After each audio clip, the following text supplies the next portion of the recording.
부터 30절까지의 말씀을 가지고 한번 따라해 볼까요? 소리가 남기고 간 여운. 다시 한번 소리가 남기고 간 여운. 네, 소리가 남기고 간 여운이라고 하는 제목으로 함께 말씀을 나누도록 하겠습니다. 우리 세례 요한의 삶은 코람데오의 삶이었습니다. 앞에 보시면 코람데오, 이것이 무엇이냐면 하나님 앞에서 산다라고 하는 뜻이죠. 요한은 정말 하나님 앞에서 살았습니다. 자기가 감당해야 될 것들을 감당하고 또 자기가 감수해야 될 것들을 감수하면서 그렇게 사는 인생이었죠. 그런 자기의 삶을 그는 스스로 무엇이라고 이야기했냐면 외치는 자의 소리라고 이야기했고, 요한은 소리 자체로 살아가는 자기의 삶에 만족감을 나타내는 그런 삶을 살았습니다. 세례 요한이 자존감이 높아서 만족하는 삶을 살았던 것도 아니고, 또 그에게 많은 것이 허락되어 있기 때문에 풍성하고 풍요로워서 만족하는 소리로서의 삶을 살았던 것은 아닙니다. 우리가 마태복음 3장에 등장하는 그 세례 요한을 보면 낙타의 털옷을 입었다고 이야기했고 메뚜기와 석청을 먹으면서 살았다고 그렇게 이야기합니다. 그의 출생 역시 제사장 가문의 출신이란 것 외에 그가 전면에 내세울 수 있는 것은 크게 없었던 삶이었죠. 그러나 그런 삶을 살았지만 바리새인과 사두개인이 회개의 근거나 어떤 회개의 모습도 없이 그저 구원의 확신을 갖지 못하고 세례를 받으러 오는 모습을 보고 독사의 자식이라고 훈계할 만큼 대담하고 노선이 확고한 삶을 세례 요한은 살았습니다. 이렇게 노선이 확고한 사람들의 삶은, 그리고 훈계할 만큼 자기의 삶에 뚜렷한 정체성을 가지고 사는 사람은 선이 굵은 사람이죠. 너무나 확실한 노선을 가지고 있고 너무나 분명한 믿음을 가지고 있었기 때문에 때로는 대중들에게 긍정적인 평가를 받기도 했고 부정적인 평가를 받기도 했습니다. 하지만 세례 요한은 자기에게 붙여진 그 어떤 수식어보다 가장 만족했던 수식어는 무엇이냐면 광야에 외치는 자의 소리라고 하는 수식어를 가장 사랑했습니다.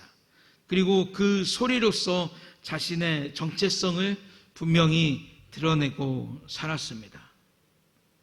말씀을 나누면서 우리가 함께 살펴보겠지만 이는 그 스스로가 드러나는 것이 목표가 아니라, 그러니까 세례 요한이 사람들 앞에 드러나는 것이 목표가 아니라 어둠 가운데 빛으로 오실 예수 그리스도가 드러나는 일에 그가 쓰임을 받고 있음을 선명하게 나타내면서 그는 하나님 앞에서 만족하는 삶을 살았습니다. 사랑하는 성도 여러분, 하나님 앞에서 저와 여러분들도 세례 요한과 같은 삶을 살아가시기를 예수님의 이름으로 축복합니다.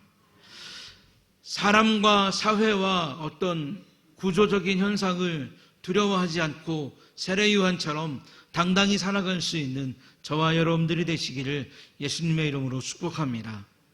권력과 돈을 기뻐하지 않고 사랑하지 않고 하나님을 사랑하고 하나님을 기뻐하는 삶이 되시기를 예수님의 이름으로 축복합니다.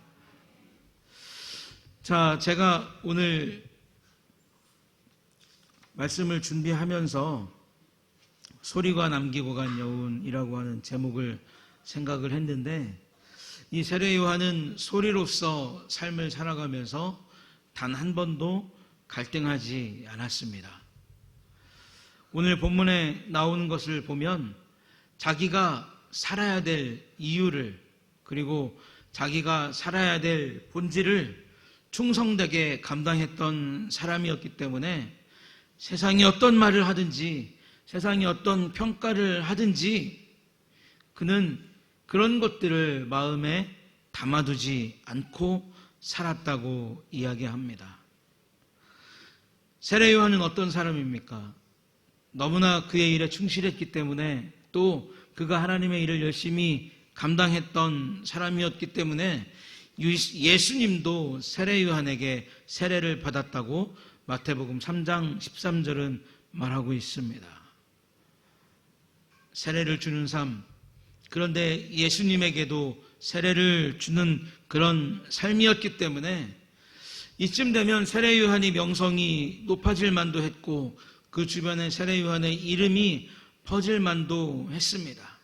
그래서 그가 생각을 어떻게 갖느냐에 따라서 그가 마음을 어떻게 갖느냐에 따라서 그는 사람의 이목을 즐기며 누리면서 살아갈 수 있는 그런 위치를 분명히 확보할 수 있었습니다. 우리 오늘 본문의 말씀 22절, 23절, 그리고 25절, 26절을 말씀에서 한번 찾아서 읽어보겠습니다. 22절, 23절, 25절, 26절 한 목소리로 읽습니다. 시작. 그 후에 예수께서 제자들과 유대 땅으로 가서 거기 함께 유하시며 세례를 베푸시더라. 요한도 살렘 가까운 에논에서 세례를 베푸니 거기 물이 많음이라. 그러므로 사람들이 와서 세례를 받더라. 이에 요한의 제자 중에서 한 유대인과 더불어 정결 예식에 대하여 변론이 되었더니 그들이 요한에게 가서 이르되 랍비여, 선생님과 함께 요단강 저편에 있더니 곧 선생님이 증언하시더니가 세례를 베풀매 사람이 다 그에게로 가더이다. 아멘. 자, 세례 요한은 예수님과 아주 가까운 거리에서 세례를 베풀고 있었습니다. 처음에는 세례 요한만 세례를 베풀었기 때문에 모든 스포트라이트가 세례 요한에게만 집중되어 있었죠. 그런데 예수님께서 같이 세례 베푸는 사역을 시작하고 나니까 어떻게 됩니까? 세례 요한에게만 집중되었던 스포트라이트가 예수님에게로 하나씩 옮겨져 가고 있는 모습을 오늘 본문은 우리에게 보여줍니다. 그리고 요한복음 1장 35절부터 37절을 보면 세례 요한을 따르던 제자들도 예수님에게 옮겨가는 그런 정황이 포착이 됩니다. 우리 35절부터 37절 함께 읽어봅니다. 시작. 또 이튿날 요한이 자기 제자 중 두 사람과 함께 섰다가 예수께서 거니심을 보고 말하되 보라, 하나님의 어린 양이로다. 두 제자가 그 말을 듣고 예수를 따르거늘. 자, 이 상황이 어떤 상황인지 짐작이 가십니까? 이 상황이 어떤 상황인지 짐작이 가세요? 세례 요한이 세례를 베푸니까 사람들이 세례 요한에게 와서 세례를 받았습니다. 그래서 세례 요한은 유명한 사람이 되었죠. 그런데 예수님께서 등장하시고 나서 세례 요한이 거닐다가 저가 하나님께서 이 땅에 보내신 분이시다. 저가 바로 어린 양이시다. 라고 하는 말을 했을 때 세례 요한에게 있던 제자들이 누구에게로 옮겨간 겁니까? 예수님에게로 옮겨간 거예요. 그리고 세례 요한만 세례를 베풀었는데 이제 누구도 세례를 베풀고 있습니까? 예수님도 세례를 베풀고 있는 거예요. 이것을 더 쉽게 말씀을 드리면 이 통영지방, 특별히 경남 쪽에는 이 순댓국집이 없는 것 같아요. 돼지국밥집은 있는데 순댓국집은 없습니다. 제가 꼭 고향에 가면 병천에 그 충남집이라고 하는 곳에 가서 순댓국밥을 먹고 와요. 그런데 사람들의 취향이 각자 다 다릅니다. 어떤 사람은 이 집에서 먹고 어떤 사람은 저 집에서 먹고 또 다른 사람들은 다른 집에서 먹는. 그래서 그곳에 순댓국이 유명해지다 보니까 여러 사람들이 와서 순댓국집을 차려서 순댓국 거리가 조성이 됐어요. 그러니까 각자의 입맛에 맞는 데 가서 순댓국을 먹다 보니 가장 처음에 그 순댓국을 열었던 사람은 돈을 많이 벌다가 이제 시간이 지나니까 돈을 많이 벌겠습니까? 적게 벌겠습니까? 적게 버는 그런 상황이 된 거예요.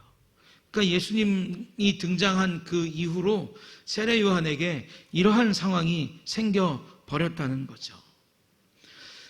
요한만 스포트라이트를 받았는데 예수님의 등장으로 예수님께서 스포트라이트를 받게 되자 그런 속에서 뭐가 벌어졌냐면 세례에 대한 변론이 벌어졌다는 겁니다. 야, 예수가 베푸는 세례가 더 좋더라. 아니야, 나는 세례를 받아보니까 세례 요한이 베푸는 세례가 더 좋더라. 예수의 가르침이 더 좋더라. 아니다, 세례 요한이 가르치는 그 가르침이 더 좋더라 라고 하는 그런 변론의 과정이 이제 생겨난 거예요.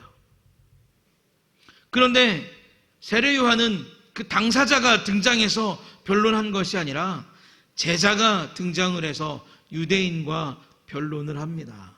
그런데 이 변론이라고 번역된 제테시스라고 하는 말을 보면 비생산적이고 감정적이고 격렬한 목소리 높은 그런 언쟁을 뜻하는 단어를 갖다 놓고 있어요. 그러니까 이성적으로 왜 예수의 세례가 더 좋고 이성적으로 왜 예수의 가르침이 더 좋은지 품격 있게 논의하고 품격 있게 대화하는 것이 아니라 서로 격양된 목소리를 통해서 얼굴이 울그락불그락해지고 왜 서로 우리의 세례가 더 좋고 우리의 가르침이 더 좋은지를 세례 요한의 제자와 유대인이 감정을 가지고 대립하면서 싸우고 있다는 겁니다. 이런 모습을 보였지만 세례 요한의 제자들에게서 볼 수 있는 것은 무엇이었냐면 사역과 목회가 경쟁이 되고 점유율이 되고 사람의 욕심에 따라서 좌우될 수 있다는 그릇된 모습들이 너무나 확연히 드러난다는 거예요. 오늘날 교회들을 보면 교회가 큰 사이즈가 되고 무언가 많은 사람들이 모이고 그래서 그것으로 무엇인가 일을 하게 되고 그것으로 무엇인가 결과를 나타내게 되면 겉으로는 하나님께서 하셨다고 이야기하고 겉으로는 하나님께 영광을 돌리지만 그 내면을 살펴보면 어떻습니까? 다 누가 한 게 되는 거예요? 우리가 한 게 되는 거예요. 내가 한 게 되는 거예요. 물론 아니라고 할 수도 있겠지만 많은 교회들이 그런 모습을 지금 현재 보여주고 있다는 겁니다. 그러니까 사람을 살리고 한 생명을 챙기고 정말 예수님께서 돌보셨던 그 돌보심으로 성도들을 돌보고 사랑해야 될 목회자들이 목회가 뭐가 되는 거예요? 사랑이 되는 게 아니라 경쟁이 되는 겁니다.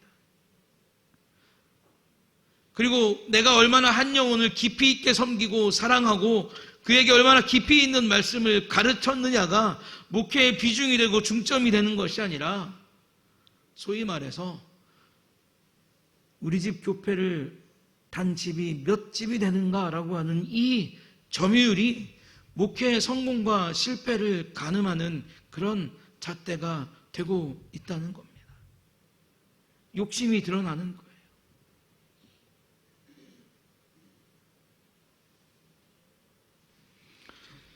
27절의 말씀을 보면 요한이 대답하여 이르되 만일 하늘에서 주신 바 아니면 사람이 아무것도 받을 수 없느니라 이렇게 이야기하고 있습니다.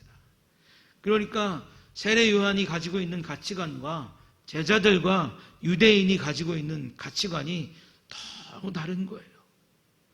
세례 요한이 하는 말은 무엇이냐면 하나님께서 나 세례 요한에게 이 사역을 하라고 말씀하셨기 때문에 내가 이 사역을 하면서 살아갈 수 있는 것이고 하나님께서 나 세례 요한에게 이 사역을 맡기셨기 때문에 세례를 주면서 하나님의 말씀에 순종하면서 사는 것을 기쁨으로 여길 수 있는 것이고, 마찬가지로 무엇이라는 겁니까?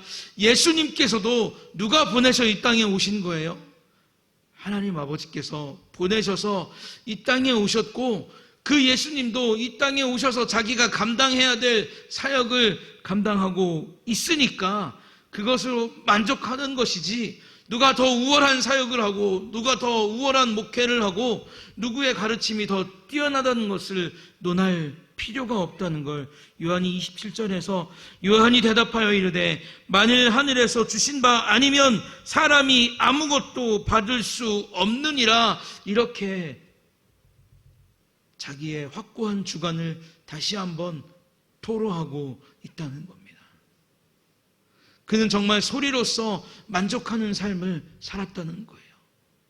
나는 정말 소리로 살아가는 그 삶 자체만으로도, 하나님께서 나에게 이 사명을 하늘에서 부여하신 것만으로도 기뻐하고 감사하면서 살아갈 수 있다는 것을 이 구절을 통해서 나타내신 것이고, 나에게 이런 사명을 주신 하나님께 영광이 되면 그것으로 그만이라고 하는 참된 선지자로서의 삶을 살아가고 있는 것을 오늘 말씀은 우리에게 보여주고 있습니다.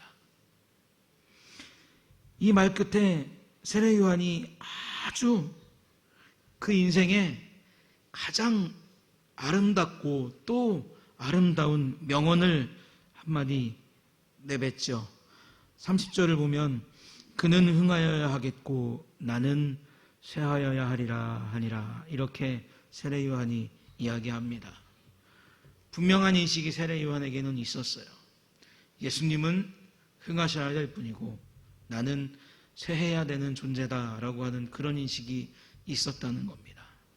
나는 그저 외치는 자의 소리로 존재하다가, 나는 외치는 자의 소리로 이 땅 가운데 소리를 들려주다가 이제 소리의 실체이신 예수 그리스도가 오셨기 때문에 그분께 모든 영광이 집중되고 그분께 모든 사람들이 집중되고 그분께 하나님의 나라를 듣고 그분께 세례도 받고 그분께 배우는 것이 정말로 옳다는 사실을 나는 쇠하여야 되겠다라고 하는 말을 통해서 세례 요한이 자기의 삶에 대한 가치가 무엇인가를 너무나 확고하게 드러내고 있다는 겁니다. 자신에게 왔던 제사장들과 레위인들에게 나는 광야에 외치는 자의 소리다라고 대답했습니다. 그리고 오늘 본문에서 읽은 것과 같이 나는 그리스도가 아니다라고 대답했습니다.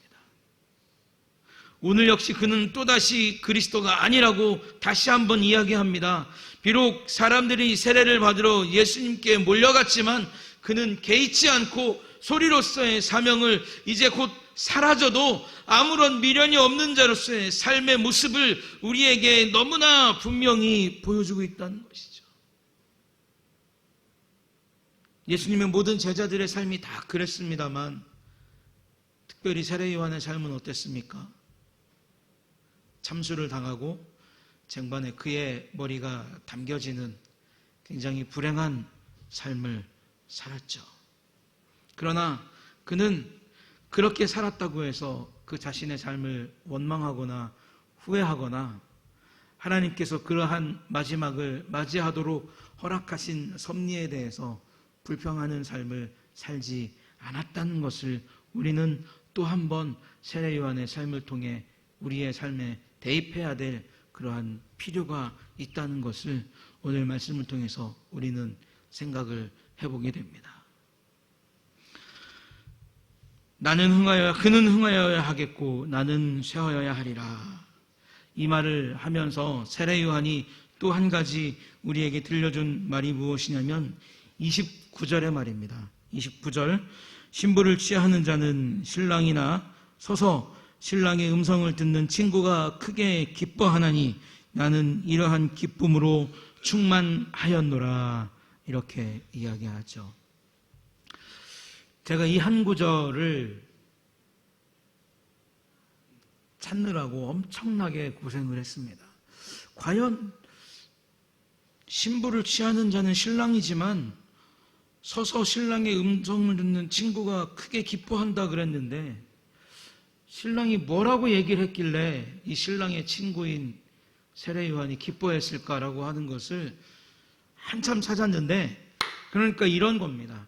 이제 신랑과 신부가 정혼을 하죠. 정혼을 하게 되면 신랑은 자기의 집에 돌아가서 무엇을 만듭니까? 신부와 함께 살아갈 집을 만듭니다. 그래서 그 집이 다 완성이 되고 신랑의 아버지가 이제 신부를 데리고 와서 결혼을 해도 되겠다라고 하는 허락이 떨어지면, 신랑의 친구 중에서 가장 친한 친구가 어떤 역할을 하냐면 신랑이 신부를 데리러 신부 집으로 갑니다. 그리고 신부를 데리고 오죠. 그래서 결혼식이 시작되고 신랑과 신부가 함께 한 방에서 하루를 보내고 날이 밝은 다음에 신랑이 신부를 데려다 준 그 친구에게, 야, 오늘 나에게 행복의 첫날이 시작됐어, 이렇게 이야기하면 그 신랑의 친구가 그 이야기를 듣고 결혼식에 참여했던 많은 하객들에게 오늘 아침 신랑에게 행복한 하루가 시작되었답니다 라고 말해주면, 그 식장에 모였던 많은 사람들이 비로소 그 친구의 말을 듣고 어떻게 한다는 거예요? 집으로 돌아가고 결혼식은 끝난다는 거예요. 그러니까 세례 요한은 그런 삶을 사는 것만으로도 기쁘고 감사하다는 표현을 오늘 29절의 말씀을 통해서 우리에게 이야기해 주고 있는 겁니다. 신랑에게 신부를 데려다 주고 신랑이 나에게 행복의 첫날이 시작되었다라고 하는 말을 나 세례 요한에게 들려주는 것, 그 사실 하나만으로도 나는 기쁘게 살아갈 수 있고 즐겁게 살아갈 수 있고, 그리고 소리로서 언제 사라져도 원망스럽지 않고 부끄럽지 않은 삶을 지금 내가 살아가고 있노라 세례 요한은 이야기하고 있다는 겁니다.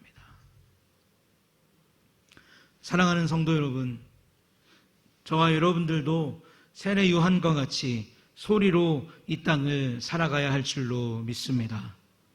오늘 우리가 교회 창립주일을 맞이해서 함께 예배를 드리는데, 교회 일을 하다 보면 해도 끝이 없다는 것을, 또 찾아보고 살펴보면 우리가 손대야 되고 우리가 또 고쳐야 될 것이 너무나 많다는 것을 알게 됩니다. 지금 우리 유초동부 아이들이 여기 나와 있지만 이 아이들을 가르치는 일부터, 또 기도하는 일, 다른 사람을 섬기는 일, 신방하고 보듬어주고 칭찬하고 격려하는 일, 그리고 교회를 청소하는 일, 공동체가 함께할 식사를 만들고 챙기는 일, 행사를 계획하고 찾아보면 너무 많죠. 그런데 이때 우리는 어떤 정신을 가지고 살아가야 하냐면 소리로서의 정신을 가지고 살아가야 된다는 겁니다. 어떤 정신을 가지고 살아가야 된다고요? 소리로서의 정신을 가지고 살아가야 돼요. 섬김이 필요하기 때문에 하나님께서 나를 우리 교회에 보내신 것이고, 봉사가 필요한 것이기 때문에 하나님께서 나를 여기에 보내신 것이고, 헌신이 필요하기 때문에 나를 여기에 심어 두셨다는 거예요. 그래서 우리는 늘 언제나 소리로 살아가야 된다는 겁니다. 그런데 내가 소리로서 살아가는 그 사명을 망각하고 외치는 자가 되면 어떻게 됩니까? 그 순간부터 교회는 힘들어지는 거예요. 일을 하는 사람은 없고 일을 바라보고 지시하는 사람만 존재하는 그런 교회가 된다는 겁니다. 그리고 누군가가 한 사람의 공로를 인정하기보다는 자기의 공로를 인정받고 싶어하는 그러한 교회가 된다는 거예요. 실컷 하나님 앞에 봉사하고 실컷 교회를 위해서 봉사했지만 그 사람이 받는 것, 그 사람에게 돌아온 것은 무엇입니까? 공허하고 실망스러운 감정만이 돌아온다는 거예요. 사랑하는 성도 여러분, 우리는 외치는 자가 아니라 외치는 자의 소리로서 우리 교회 안에서 살아가시기를 예수님의 이름으로 축복합니다. 그래서 우리 교회 안에 그리스도의 예수의 이야기와 그리스도의 예수의 향기가 넘쳐나는 교회가 되기를 원합니다. 내가 십자가에서 피 흘려 찾은 자들이 몸된 교회를 아름답게 꾸미고 있고 너무나 완벽하게 하나님의 일을 하고 있다는 그 사랑스럽고 너무나 가슴 벅찬 예수 그리스도의 칭찬하는 그 목소리가, 성령께서 기뻐하시는 그 목소리가 우리 교회 가운데 가득가득 울려 퍼지기를 예수님의 이름으로 축복합니다. 세례 요한의 말처럼 광야에 외치는 자의 소리가 되어서 그 사명에 만족하는, 그래서 그렇게 살아가기를 기뻐하고 즐거워하는 저와 여러분들의 삶이 되시기를 다시 한번 예수님의 이름으로 축복합니다. 기도하겠습니다. 하나님, 세례 요한의 삶은 크게 주목받는 삶이 되지도 못했고 또 많은 것을 누리는 삶도 되지 못했습니다. 그러나 그는 외치는 자의 소리로서 사명에 감사했고 잠깐 왔다 사라질 바람과 같은 그의 사명에 기뻐했습니다. 예수님이 흥하셔야 되고 나는 쇠해야 하는 존재라는 것을 늘 마음에 두고 살았습니다. 하나님, 우리도 세례 요한과 같은 삶을 살아가게 하셔서 나에게 어떠한 일이 맡겨지든지 그 일이 작은 일이든지 큰 일이든지 오로지 하나님께 영광이 되는 것만 생각하게 하시고 교회를 돌아보고 섬기는 일에 정말 우리의 모든 헌신과 정성을 다해서 살아갈 수 있는 아름답고 복된 성도들이 다 될 수 있도록 축복하여 주시옵소서. 모든 것을 주님께 맡기옵고 예수님의